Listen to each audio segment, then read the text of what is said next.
What's up, YouTube? On this episode of What's Wrong with My Lawn, it's actually what's wrong with my lawn. So I just moved houses over the weekend. It's been a long week moving, and now I want to get to my lawn. And there's a couple of fundamental issues, but I really just want to walk you through on exactly what I do with diagnosing and setting up a good game plan. So let's go check it out. All right, guys, you know the American dream's going well when they let a ginger have a white picket fence and a brick house. Not too bad. I'm pretty excited about it. As for this lawn, we've got some issues. No, those are not tracks from a vehicle.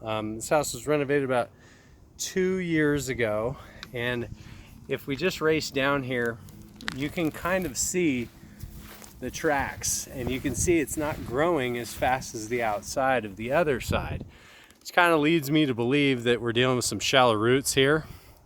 I've got some dog urine spots that we got to fix.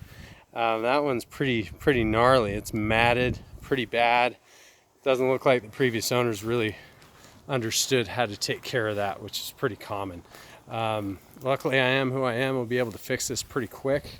But there are some long-term issues. That shallow root syndrome in the front is going to take a while to fix. Come along the fence line, you can see coming up right there, I've got some watering problems along the fence line. So the backyard's not too bad, but we've got some fundamental problems. I have 2 dogs. The previous owner had a couple of dogs, and as you can see here, peed in its favorite spot. So I got to put together a game plan for preventive and curative measures for dog urine. Don't let this grass fool you. As I get it all mowed up, you're going to see it's actually not as thick or as green as it appears.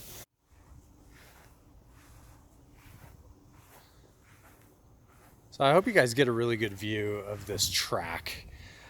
Simply put, I have a feeling that the sod provider had some really dense, thick clay, and these exact patches that they ran were the dense clay, and it's actually forming shallow roots. But let's check out the soil probe.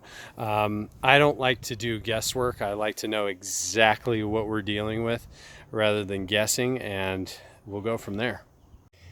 So I just moved in about 3 days ago. These marks are really just irking me. I'm dying to figure out what's going on. I'll take my soil probe, and there's no water in the soil, I can already tell. And as you can see by the soil probe, not only is there no water in it, but you can see this is the thatch layer from here to here. A lot of you guys think dead grass is thatch. It's not. Dead grass is just dead grass. But looking at this thing, I mean, this thing is crazy. It's about 1.5 inches high. My suspicions were correct. We're definitely dealing with shallow roots in this section. As you can see, this grass is extremely matted, extremely dense. Probably had a couple of female dogs, and I'm most likely just gonna have to scrape this out because it's just a matted piece of garbage. And you can see it just comes up like pizza. You can check out the roots. These roots are just toppling. Even here, I'm still not through the root layer. And this little pancake here, it's almost 1 inch thick. This is pretty crazy. All right, so we've diagnosed a couple of the problems at this point, and now I just want to mow, see what's under all the really overgrown grass. So let's get started. Guys, so it looks like I have a dominant Kentucky bluegrass here. So my game plan for the mowing is I'm gonna set it, my neighbor let me borrow his Toro. I sold my rider, and so this is the best thing. It's a really nice mower to begin with, but I'm setting it to the second to the highest setting. This deck is already set at 3 inches, which is perfect for Kentucky bluegrass. So I just want to keep it that way.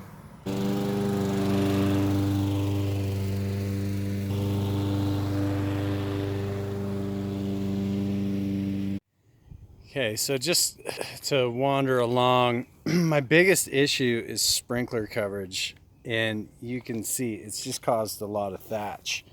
My next step, and I'm just going to take this week by week and kind of do what I can, but I'm going to run a power rake over it, see how far I can get with that. Now, on a new lawn like this, I don't know a lot of history on it, and the video I feel like might give this thing a little bit of too much credit than it deserves, but it's really patchy. A lot of these areas are overwatered. I'm gonna have to get a couple of my buddies over here that deal with sprinklers. Me and sprinklers don't get along. I tend to break them, so I usually don't mess with them myself. But this area is horrible. You can see the grass is really thinned out due to lack of water, so I've really got to focus on this. All right, guys, so this is going to be my weekly segment. We're going to keep this in stages to kind of show you what I do to take a lawn from point A to point B. Now, if you live in my region, which is Utah County in Utah or Salt Lake County in Utah, you can follow these steps pretty easily. But I do have to explain to you, some of these things are short-term fixes and others are long-term fixes. Now, the long-term fix ultimately that that's going to be the most difficult is going to be the shallow roots. If you guys have any questions or concerns, please let me know. I will name all the products in the description, and don't hesitate to give me a shout out with any questions or concerns.